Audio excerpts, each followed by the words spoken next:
حضرت خالد رضی اللہ تعالیٰ عنہ شام کی طرف روانہ ہوئے تو ملکہ ایران نے میدان خالی دیکھا اور 30,000 کا لشکر تیار کیا۔ جابان کو سالاری عطا کی گئی، وہ ہیرا کی طرف بڑھا۔ اس کی مدد کے لیے شہزادہ نرسی کو ایک بڑی فوج کے ساتھ روانہ کیا گیا اور حکم دیا گیا کہ ڈیلٹا کی طرف بڑھے، کسکر میں قیام کرے تاکہ شمال اور جنوب سے دونوں فوجیں مسلمانوں کا قلع کما کر سکیں۔ مسنا رضی اللہ تعالیٰ عنہ نے ایرانی لشکر کی آمد کی خبر سنی تو ہیرا کو چھوڑا اور بحرین میں جا ٹھہرے۔ وہ اپنے معاون ابو عبیدہ ثقفی رضی اللہ تعالیٰ عنہ کے منتظر تھے، جو مدینہ سے عراق کو روانہ ہو چکے تھے۔ ادھر ابو عبیدہ پہنچے، ادھر جابان اپنے لشکر سمیت فرات کے کنارے پر آ گیا۔ اس نے دریا کو عبور کیا اور نمارک میں پڑاؤ ڈال دیا، اپنی فوج کا دل بڑھایا۔ اس کے لشکر میں 2 ایسے بہادر اور شہزور شجاع تھے جن پر سارے لشکر کو ناز تھا۔ اسلامی فوج 10,000 کے قریب تھی، 30,000 دشمنوں سے مقابلہ تھا، مگر مجاہدین نے دشمن کی کثرت کی پرواہ نہ کی، صفیں درست کی اور تیار ہو گئے۔ ایرانی لشکر میں سے ان کے مایا ناز سوار نکلے، جوش و خروش سے میدان میں آئے، تلواریں چمکائیں، نیزے ہلائے اور مقابلے کے لیے مجاہدین کو للکارا۔ 2 مجاہد میدان جنگ کی زینت بنے۔ ایرانی پہلوانوں نے انہیں حقارت سے دیکھا اور کہا، یہ دبلے پتلے لاغر اور کمزور کیا لڑیں گے؟ کہنے لگے، جاؤ کسی شفا خانہ میں علاج کراؤ۔ مجاہدین نے جواب دیا کہ ہم دبلے پتلے اور کمزور ضرور ہیں، مگر ہمارے خدا نے ہم میں اتنی طاقت بھر دی ہے کہ ہم تمہارے سارے پہلوانوں کو بھی خاطر میں نہیں لاتے۔ ایرانی سواروں نے اپنے گھوڑوں کو میدان میں چکر دیا، پھر یکلخت مجاہدین پر حملہ آور ہوئے۔ مجاہدین نے بھی ترکی با ترکی جواب دیا۔ دونوں لشکر اپنی اپنی جگہ خاموش نظارہ کر رہے تھے۔ مسلمانوں کے دل سے دعائیں نکل رہی تھیں، آنکھیں میدان پر لگی تھیں کہ ایک مجاہد نے بسم اللہ پڑھ کر اپنے حریف پر نیزے کا وار کیا۔ ایرانی نے بچنے کی کوشش کی مگر بچ نہ سکا، نیزہ اس کے گلے میں لگا اور گردن کی ہڈی توڑ کر نکل گیا۔ مجاہد نے نیزہ کھینچا تو خون کا فوارہ چھوٹ پڑا اور ایرانی پہلوان نیم جان ہو کر گر پڑا۔ ادھر دوسرے مجاہد نے اپنے حریف کو آب شمشیر پلایا اور ہمیشہ کے لیے خاموش کر دیا۔ اس کے ساتھ ہی انہوں نے نعرہ تکبیر بلند کیا اور اپنے لشکر میں واپس آ گئے۔ جابان نے یہ نظارہ دیکھا تو بے قرار ہو گیا، گھوڑے کو ایڑ لگائی اور میدان میں آ کر حریف طلب کیا۔ ایک مجاہد مقابلہ پر آیا، دونوں لڑنے لگے۔ جابان نے گھوڑے کو ادھر ادھر آگے پیچھے کچھ اس طرح ہٹایا کہ مجاہد نے دھوکہ کھایا۔ جابان کی تلوار مجاہد کی گردن پر پڑی اور وہ شہید ہو کر اپنے خدا سے جا ملا۔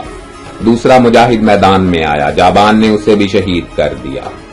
پھر تیسرا اور چوتھا مجاہد بھی عروس شہادت کی گود میں جا سویا۔ ایرانی لشکر کی خوشی کا ٹھکانہ نہیں تھا، وہ نعرے لگاتے اور مسرت کے ترانے گاتے تھے۔ اسلامی لشکر خاموش تھا، ہر مجاہد کے دل میں جوش تھا، وہ اپنے بھائیوں کا انتقام لینے کے لیے بے چین تھے۔ جابان میدان میں شور مچا رہا تھا، ہنکارتا تھا، للکارتا تھا، گھوڑا دوڑاتا، کبھی ادھر نکل جاتا کبھی ادھر، تلوار چمکاتا، نیزہ ہلاتا، وسط میدان میں آیا اور حریف طلب کیا۔ اسلامی لشکر میں سے عقیل بن السما میدان میں آئے، گھوڑے کو چمکایا اور جابان کے گر چکر باندھا، وہ جدھر نکلتا اسے گھیرتا، دونوں ایک دوسرے پر وار کرتے، وار بچاتے اور لڑتے جاتے تھے۔ اس مجاہد کی تیزی سے جابان گھبرایا، میدان سے نکل جانا چاہا مگر مجاہد نے موقع نہ دیا، بڑھ کر نیزہ مارا، زرہ کی کڑیوں نے وار سنبھالا مگر ضرب کی شدت سے جابان پھسلا اور زمین پر جا گرا۔ اس نے جلدی سے اٹھنا چاہا لیکن مجاہد کی چستی قابل داد تھی، اس نے اپنے گھوڑے سے چھلانگ لگائی اور جابان کے سینے پر جا بیٹھا۔ کمر سے خنجر نکالا تو جابان گھبرا گیا اور بولا، بہادر عرب، میری موت سے تمہیں کچھ فائدہ نہیں ہوگا، اگر تم مجھے خنجر کی دھار سے بچاؤ تو میں تمہیں 2 غلام اور 1000 اشرفی دوں گا۔ مجاہد کو معلوم نہیں تھا کہ یہ سپہ سالار ہے، وہ اسے ایک ایرانی پہلوان سمجھا، جابان کی بات مان لی، اسے اسیر کمند کیا اور اپنے لشکر میں لے آیا۔ جب ایرانیوں نے جابان کو گرفتار دیکھا تو بڑھے اور مسلمانوں پر حملہ کر دیا۔ یہ حملہ اس شدت کا تھا کہ اگر لشکر اسلام ذرا سی بے پرواہی بھی کرتا تو بڑا نقصان اٹھانا پڑتا۔ مجاہدین نے ایرانی حملہ بڑی بہادری سے روکا اور یکدم ایرانیوں پر ٹوٹ پڑے، ہزاروں کا صفایا کیا۔ دشمن کے خون سے زمین پر لالا زار کھل گیا، بہتا خون اور تڑپتے ساتھیوں کی آہو فغاں نے دشمن کا دل توڑ دیا۔ سپہ سالار پہلے ہی گرفتار ہو چکا تھا، سپاہ بے سہارا تھی، گھبرائی پسپا ہوئی، بھاگی اور میدان مجاہدین کے سپرد کر گئے۔ ان کا تمام سامان، ہتھیاروں کے انبار اور رسد کے ڈھیر مجاہدین کے قبضہ میں آئے۔ ادھر سے فراغت ہوئی تو مجاہدین نے اپنے اپنے قیدی ابو عبیدہ رضی اللہ تعالیٰ عنہ کے سامنے پیش کیے۔ عقیل بھی جابان کو لے کر حاضر ہوا اور عرض کیا، سردار، میں نے اپنے قیدی کو امان دے دی ہے اور اس نے مجھے امان کے عوض 2 غلام اور 1000 اشرفی دینے کا وعدہ کیا ہے۔ ابو عبیدہ رضی اللہ تعالیٰ عنہ نے کہا، بے خبر مجاہد، تجھے معلوم ہے یہ کون ہے؟ یہ تو ایرانی فوج کا سپہ سالار ہے۔ اگر تو 1 لاکھ اشرفی اور 200 غلاموں کا مطالبہ بھی کرتا تو یہ اپنی جان کے عوض تجھے دے دیتا۔ عقیل نے جواب دیا، کچھ بھی صحیح، لیکن میں اسے امان دے چکا ہوں اور میں وعدہ کا پابند رہوں گا۔ ابو عبیدہ رضی اللہ تعالیٰ عنہ نے کہا، اگر تم اسے امان دے چکے ہو تو ہم سب کی طرف سے بھی امان ہے اور ہم اپنے وعدے کی پابندی کریں گے۔ جابان مسلمانوں کا یہ کردار دیکھ کر واہ واہ کر اٹھا۔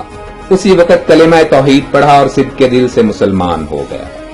مشہور اسلامی جنگوں پر سیریز کی مزید ویڈیوز دیکھنے کے لیے ہمارے چینل ہسٹورک انفو کو سبسکرائب کر لیں اور ہر لمحہ باخبر رہنے کے لیے گھنٹی کے نشان کو بھی دبا دیں۔ زندگی رہی تو جلد ہی دوبارہ ملاقات ہوگی۔ اپنا بھرپور خیال رکھیے گا۔ اللہ حافظ۔